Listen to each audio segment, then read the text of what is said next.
20억 복권에 당첨된 아들이 갑자기 저를 요양원에 보내겠다고 합니다. 엄마, 거기서 편히 계세요. 제가 매달 용돈 드릴게요. 그런데 며느리가 벌써 우리 집 리모델링 견적을 받아놓은 걸 알게 됐습니다. 어느 토요일 아침이었습니다. 저는 이정희, 올해 70입니다. 혼자 사는 2층 집 거실에서 김치찌개를 끓이고 있었지요. 창문 너머로 은행나무 잎이 노랗게 물들어 있었습니다. 가을이 깊어지는 걸 느낄 수 있었어요. 그때 휴대폰이 울렸습니다. 아들 준호였습니다. 엄마, 우리 당첨됐어요. 목소리가 떨리고 있었습니다. 준호는 평소 침착한 편인데 그날은 달랐어요. 무슨 당첨이냐? 준호야, 로또요. 1등 20억이에요, 엄마. 국자를 든 손이 멈췄습니다. 20억이라니.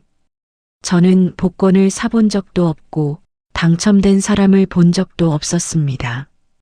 TV에서나 보던 일이었지요. 그런데 제 아들이 당첨됐다니 믿기지 않았어요. 정말이냐? 네, 세금 떼면 15억 정도 남는데요. 엄마, 이제 우리 걱정 없어요. 기쁜 목소리였습니다.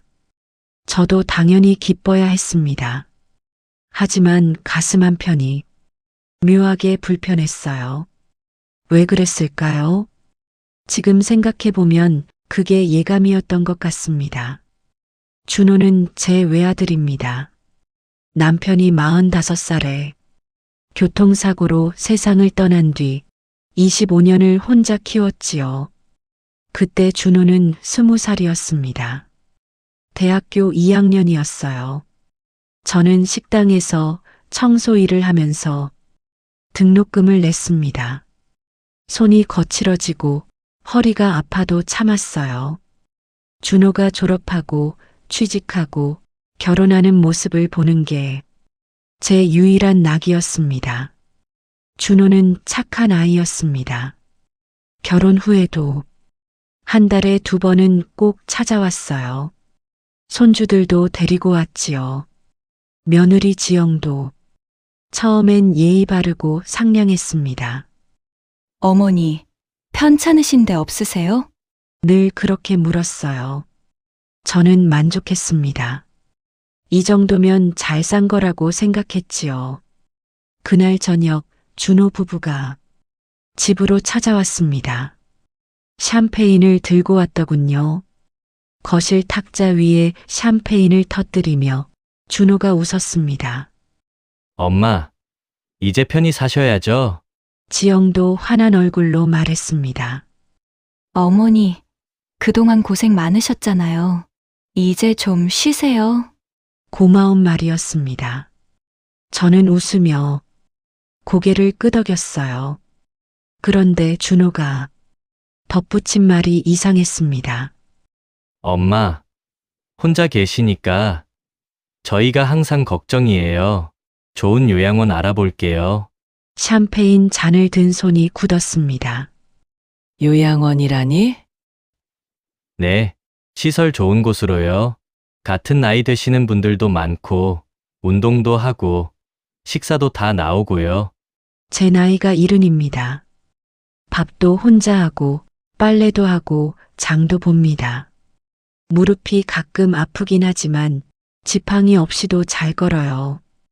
난 아직 멀쩡한데. 제 목소리가 작아졌습니다. 지영이 부드럽게 말했습니다.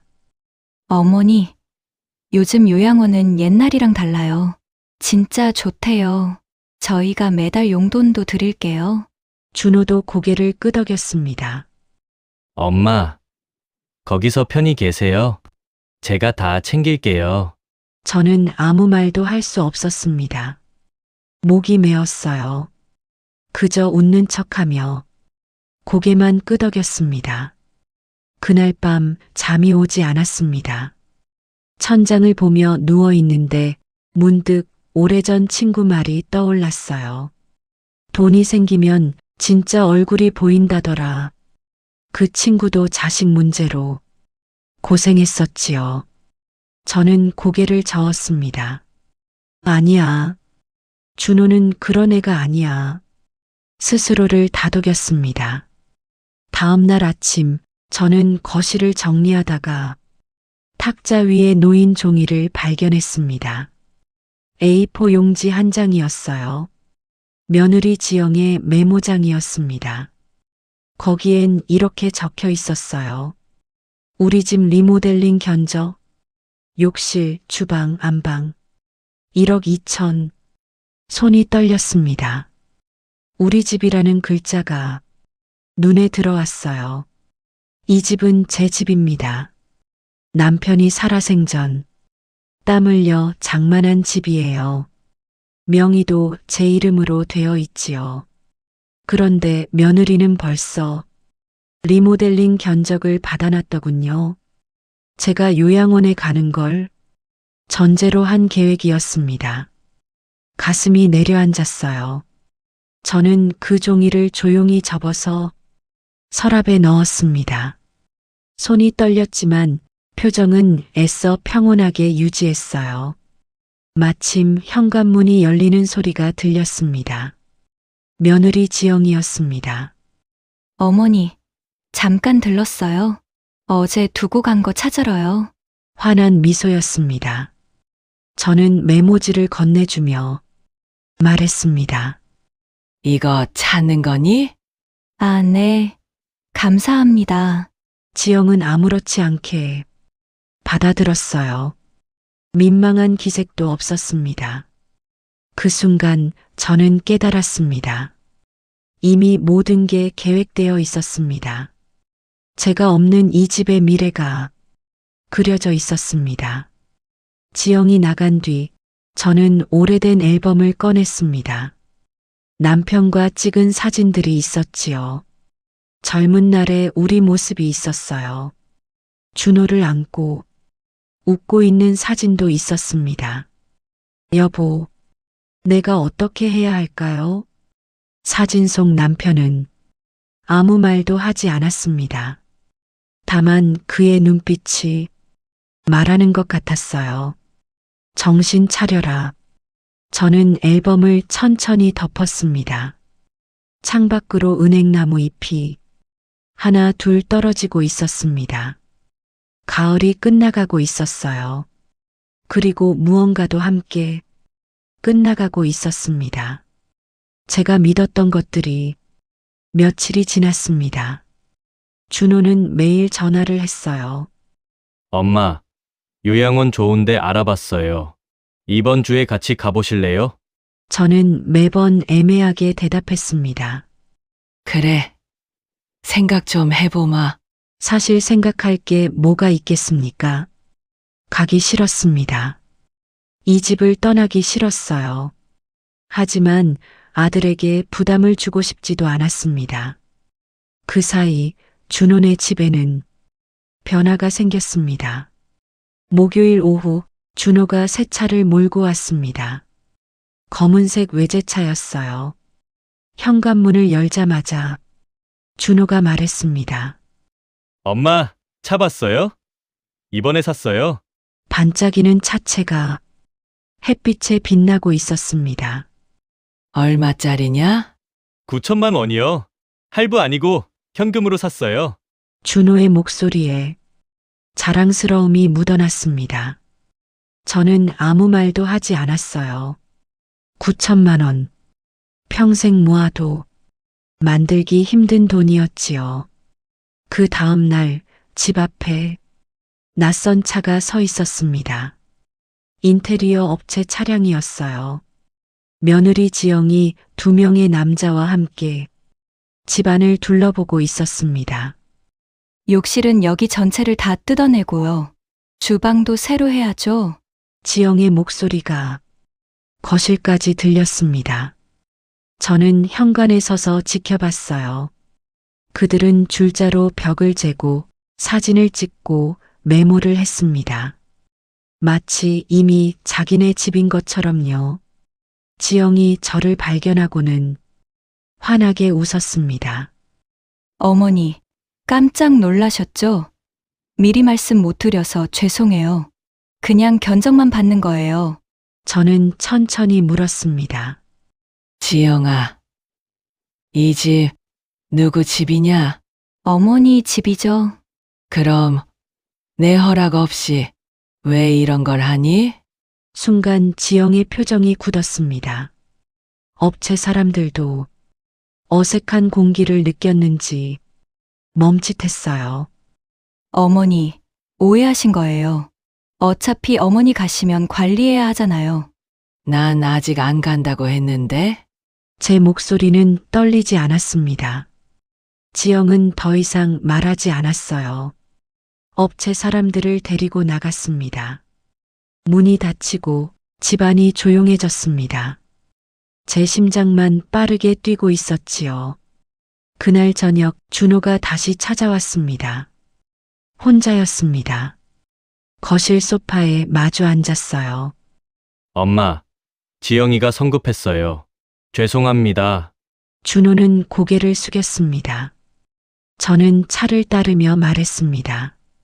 준호야, 엄마한테 솔직하게 말해라. 날 요양원에 보내고 싶은 거지? 엄마를 위해서예요. 엄마를 위해서? 아니면 너희를 위해서? 준호는 대답하지 못했습니다. 잠시 침묵이 흘렀어요. 준호가 가방에서 서류를 꺼냈습니다. 엄마, 이것 좀 보세요.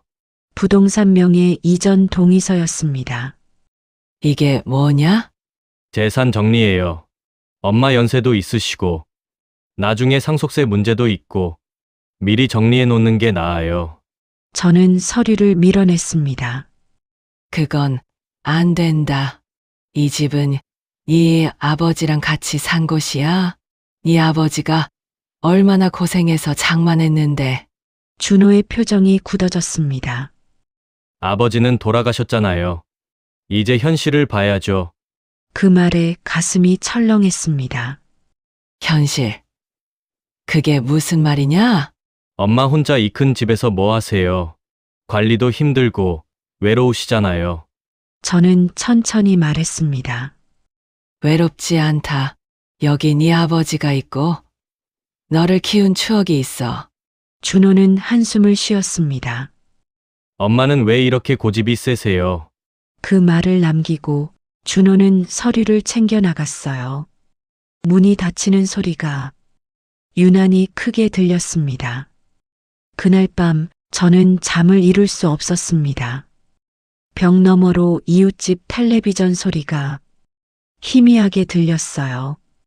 준호가 남기고 간 서류가 탁자 위에 놓여 있었습니다. 저는 침대에서 일어나 거실로 갔습니다. 오래된 앨범을 다시 꺼냈어요. 남편과의 결혼 사진이 있었습니다. 25살에 제가 웃고 있었지요. 그때는 이런 날이 올 줄 몰랐습니다. 아들이 저를 집에서 내보내려 할 줄은요. 앨범을 넘기다가 준호의 돌사진이 나왔습니다. 빨간 돌복을 입고 웃고 있는 아기. 그때 남편이 말했었지요. 이 녀석 크면 효자 될 거야. 얼굴 좀 봐. 착하게 생겼잖아.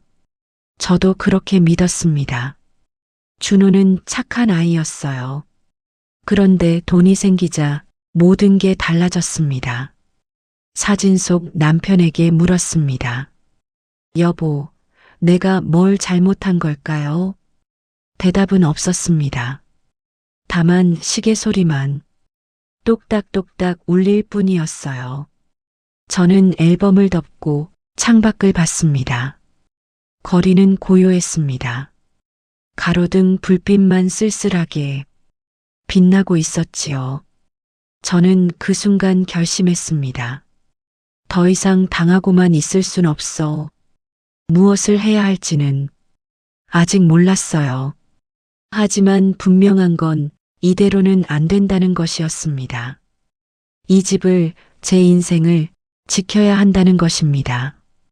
다음 날 아침 저는 전화번호부를 펼쳤습니다. 오래된 친구의 번호가 있었어요. 부동산 일을 하는 친구였지요.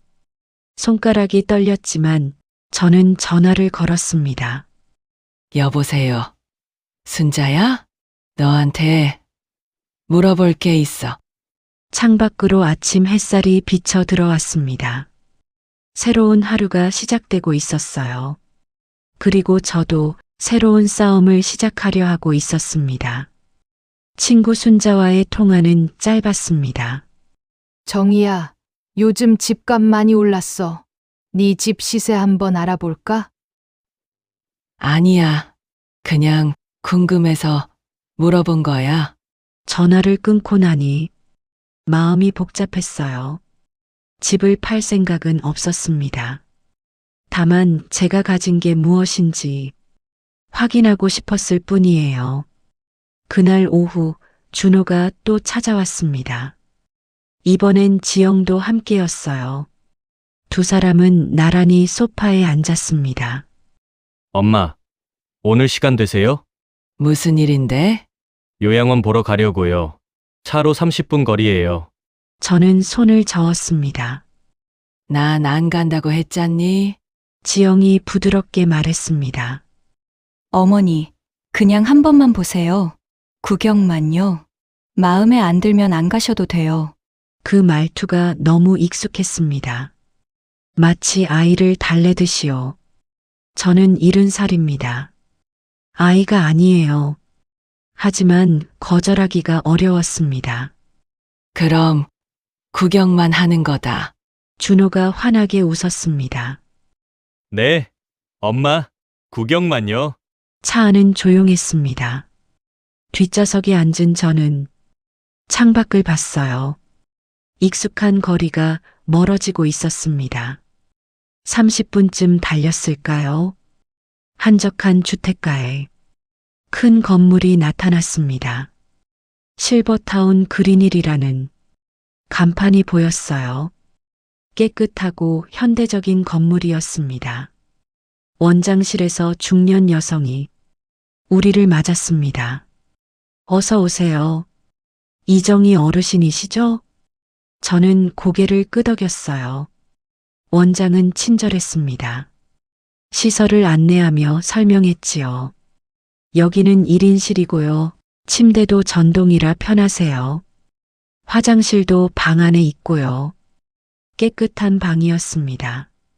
하지만 제 방이 아니었어요.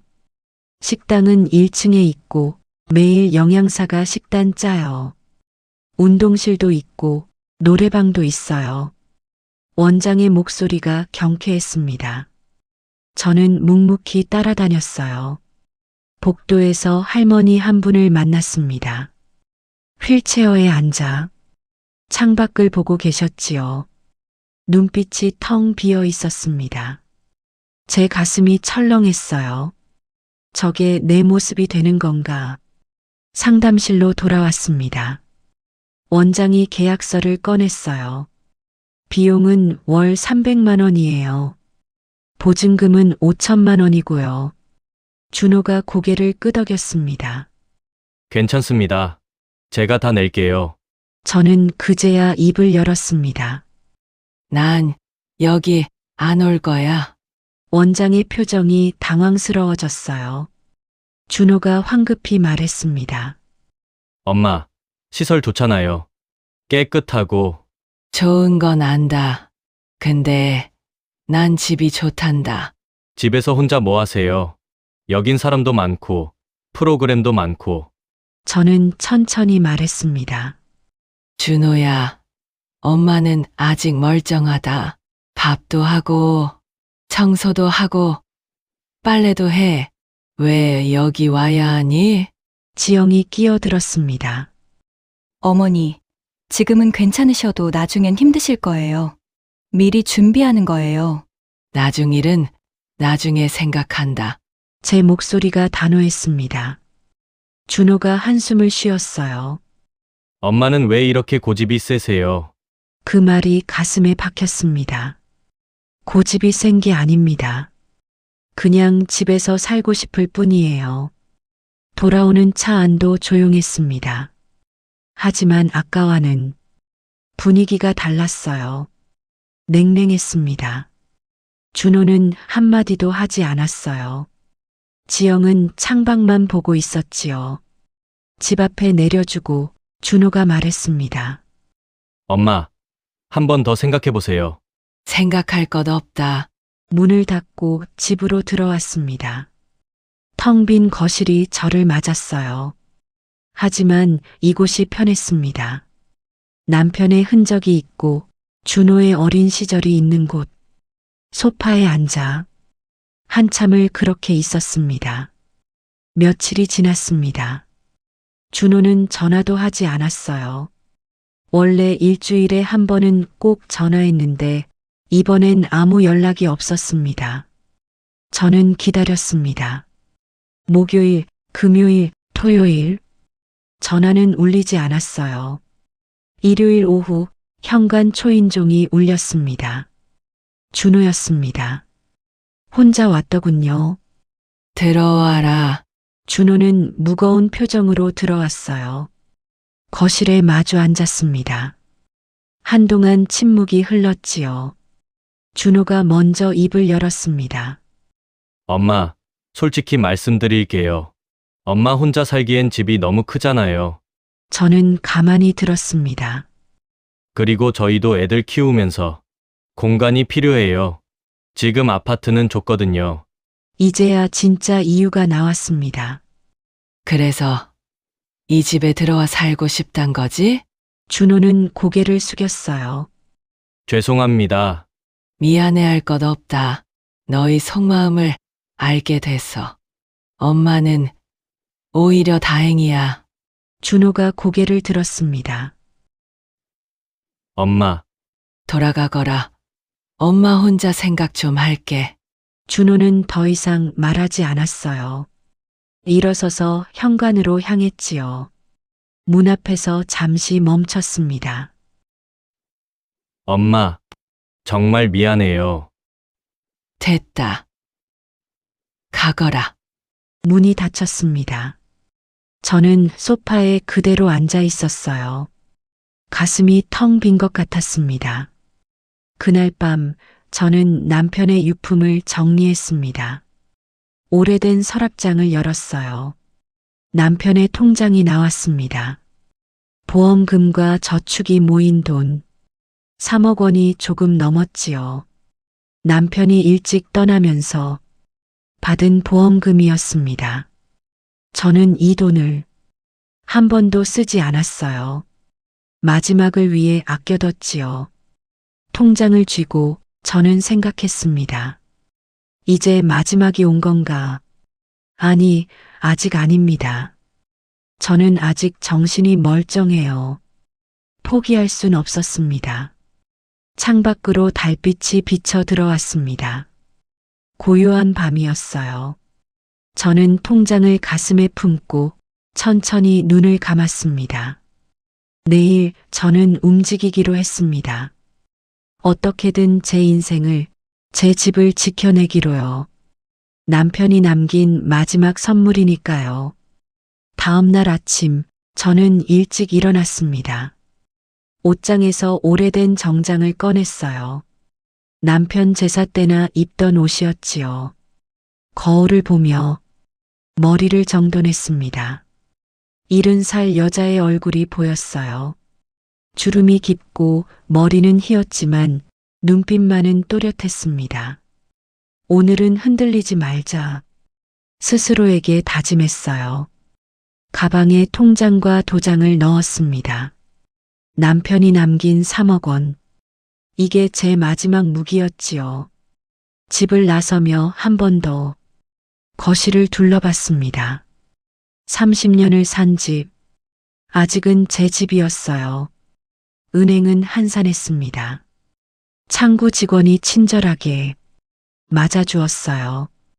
어르신, 무엇을 도와드릴까요? 통장 정리 좀 하려고요. 저는 통장을 내밀었습니다. 직원이 컴퓨터를 확인했어요. 잔액이 3억 1천만 원이시네요. 어떻게 하시려고요? 전액 다른 통장으로 옮기고 싶어요. 새 통장 만드시는 거예요? 네, 직원은 서류를 내밀었습니다. 저는 천천히 정확하게 이름을 적었어요. 손이 떨리지 않았습니다. 30분쯤 지났을까요? 새 통장이 나왔습니다. 제 이름으로만 된 아무도 모르는 통장. 이제 시작이었습니다. 은행을 나와 부동산으로 향했습니다. 친구 순자가 일하는 곳이었어요. 어머, 정희야, 순자가 반갑게 맞아주었습니다. 앉아라. 차 한 잔 줄게. 저는 조용히 말했습니다. 순자야, 내 집 팔고 싶어. 순자의 손이 멈췄어요. 조용히 팔아줄 수 있니? 순자는 잠시 저를 바라봤습니다. 무언가 묻고 싶은 얼굴이었지요. 하지만 묻지 않았어요.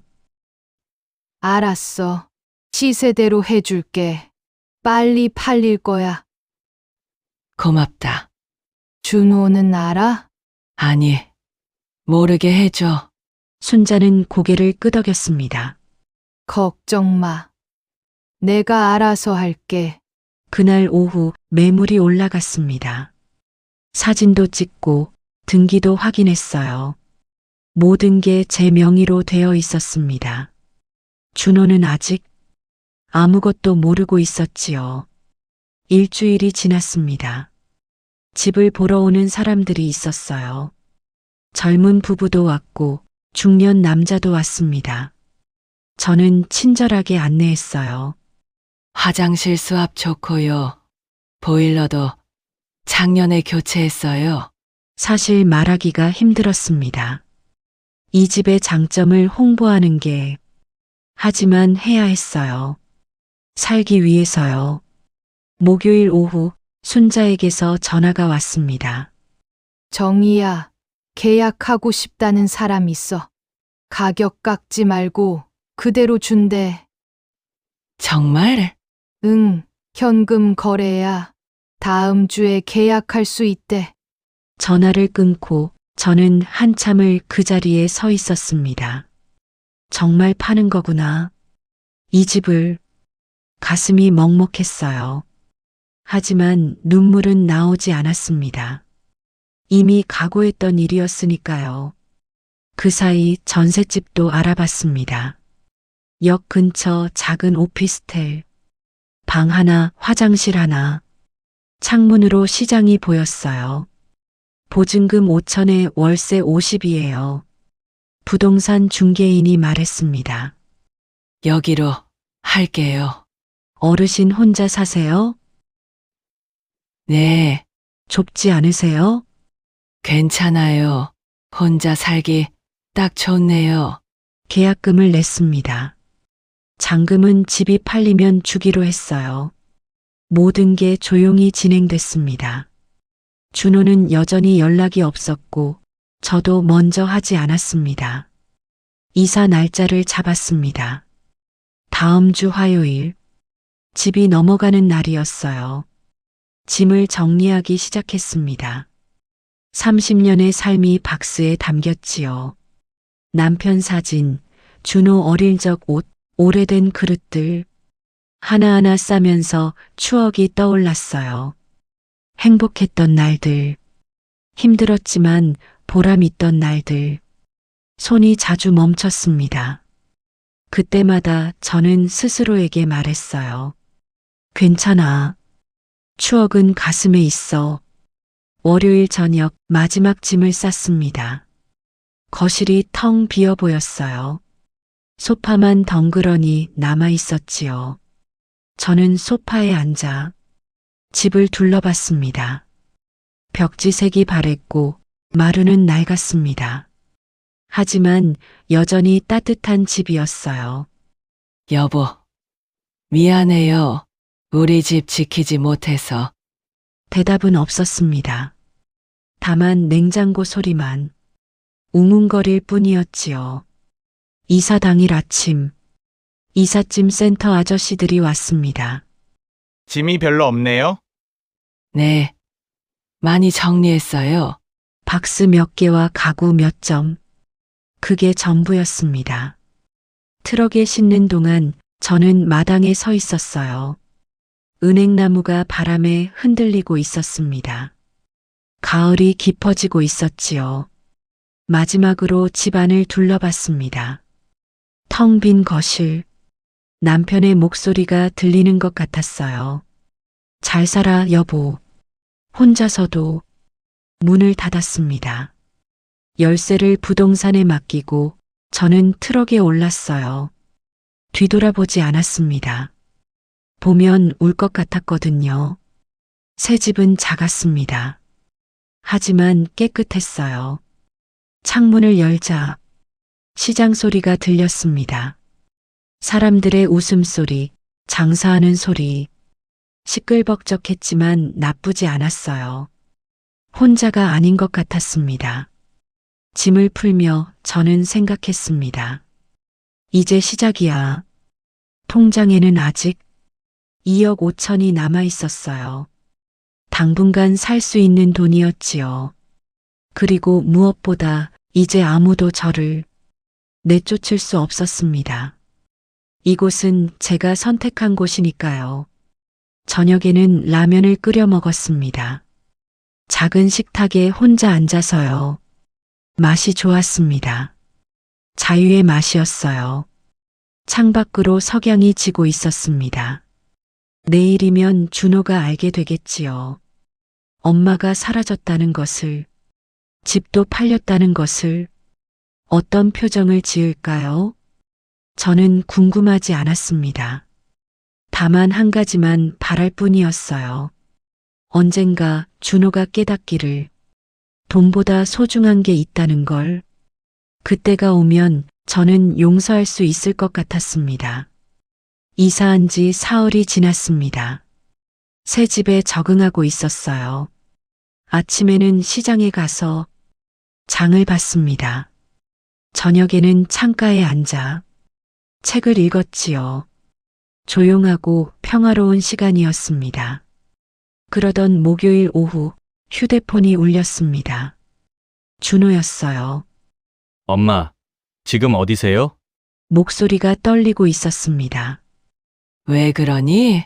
집에 갔는데 다른 사람이 살고 있어요. 엄마가 집을 팔았다고. 저는 침착하게 대답했습니다.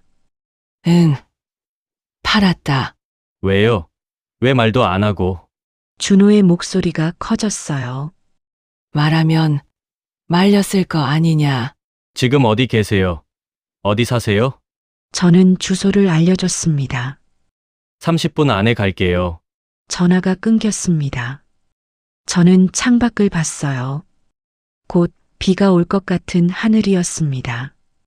30분쯤 지나 초인종이 울렸습니다. 문을 열자 준호가 서 있었어요. 혼자였습니다. 얼굴이 창백했지요. 들어와라. 준호는 작은 방을 둘러봤습니다. 원룸보다 조금 큰 공간, 낡은 가구 몇 점. 엄마, 여기서 사세요? 응. 혼자 살기 딱 좋다. 준호는 소파에 주저앉았어요. 고개를 숙였습니다. 한참을 그렇게 있더니 말했습니다. 엄마, 저 때문이죠? 제가 엄마를 이렇게 만든 거죠. 저는 차를 끓였습니다. 준호 앞에 잔을 놓으며 말했어요. 너 때문만은 아니다. 거짓말 마세요. 다 알아요. 제가 요양원 보내려고 해서. 준호의 목소리가 떨렸습니다. 저는 마주 앉았어요. 준호야, 엄마가 왜 집을 팔았는지 아니? 널 원망해서가 아니야. 엄마, 인생을 지키려고 그런 거다. 준호가 고개를 들었습니다. 눈가가 붉어져 있었어요. 돈이 생기니까 모든 게 달라지더구나. 너가 달라졌어. 죄송해요. 사과받으려고 하는 말이 아니다. 그냥 엄마 마음이야. 준호는 눈물을 닦았습니다. 45세 남자가 엄마 앞에서 우는 모습, 오랜만에 보는 광경이었지요. 잠시 침묵이 흘렀습니다. 저는 창밖을 보며 말했어요. 준호야, 엄마가 바라는 게 뭔지 아니? 큰 집도 좋은 요양원도 아니야. 그냥 너랑 마음 편하게 사는 거였어. 알아요. 엄마, 이제 알아요. 준호가 말했습니다. 저 정신이 나갔었어요. 돈이 생기니까 욕심이 생기더라고요. 사람이 다 그렇지 뭐. 아니에요. 저는 달랐어야 했어요. 엄마를 말을 잇지 못했습니다. 저는 준호의 손을 잡았어요. 거칠고 따뜻한 손이었습니다. 엄마는 괜찮다. 이렇게 혼자 사는 것도 나쁘지 않아. 혼자 두지 않을게요. 아니다. 혼자 있게 해줘. 그게 엄마한텐 자유야. 준호는 고개를 끄덕였습니다. 그날 준호는 한참을 있다 갔습니다. 말없이 앉아서 차를 마셨어요. 저도 아무 말하지 않았습니다. 그냥 함께 있는 것만으로 충분했지요. 저녁 무렵 준호가 일어서며 말했습니다. 엄마, 자주 올게요. 지영이랑 같이. 지영이한텐 화내지 마라. 그 애도 살려고 그랬을 거야. 너희끼리 잘 살아라. 그게 엄마 바람이다. 준호는 고개를 숙여 인사했습니다. 그리고 나갔어요. 문이 닫히고 저는 혼자 남았습니다. 하지만 외롭지 않았어요. 마음이 가벼웠습니다. 한 달이 지났습니다. 준호는 일주일에 한 번씩 찾아왔어요. 지영도 함께 왔습니다. 어색했지만 조금씩 나아졌지요. 어머니, 이거 드시라고 사왔어요. 지영이 과일을 내밀었습니다. 고맙다. 죄송해요, 어머니. 지영도 사과했어요. 저는 그 손을 잡아줬습니다. 됐다. 다 지나간 일이야. 건강하세요. 자주 올게요. 그래. 고맙다. 짧은 대화였지만 진심이 담겨 있었습니다. 어느 토요일 오후였습니다. 혼자 시장을 거닐고 있었어요. 단풍이 곱게 물들어 있었지요. 과일 가게 앞을 지나는데 한 할머니가 손자와 함께 걷고 있었습니다. 할머니, 사과 사줘요. 그래, 우리 손주. 사주마. 그 모습이 따뜻해 보였어요. 저도 언젠가 손주들과 저렇게 걸을 수 있을까요? 아마도 시간이 필요할 겁니다. 하지만 괜찮았어요. 천천히 가면 되니까요. 집으로 돌아와 창가에 앉았습니다. 탁자 위에 오래된 가족 사진이 놓여 있었어요. 남편, 저, 그리고 어린 준호. 다들 웃고 있었지요. 여보, 우리 잘 살았죠? 작게 중얼거렸습니다. 힘들었지만 후회는 없어요. 사진 속 남편이 웃고 있었습니다. 저도 따라 웃었어요. 그리고 메모지를 꺼내 글을 적었습니다. 행복은 돈으로 사는 게 아니라 마음으로 지키는 것. 그 메모를 냉장고에 붙였습니다. 매일 볼 수 있도록요. 저녁 무렵 휴대폰이 울렸습니다. 준호였어요. 엄마, 내일 시간 되세요? 애들 데리고 갈게요. 그래. 좋지? 엄마가 좋아하시는 김치찌개 끓여드릴게요. 너가 네, 제가요. 배웠어요. 저는 웃음이 났습니다. 그래. 기대할게. 사랑해요. 엄마. 나도 사랑한다. 전화를 끊고 저는 창밖을 봤어요. 해가 지고 있었습니다. 노을이 아름다웠지요. 새로운 내일이 오고 있었습니다. 돈은 잃었지만 더 소중한 걸 찾았어요. 마음의 평화. 그리고 다시 시작할 수 있는 용기. 저는 이제 괜찮습니다. 진짜 행복의 주인이 되었으니까요.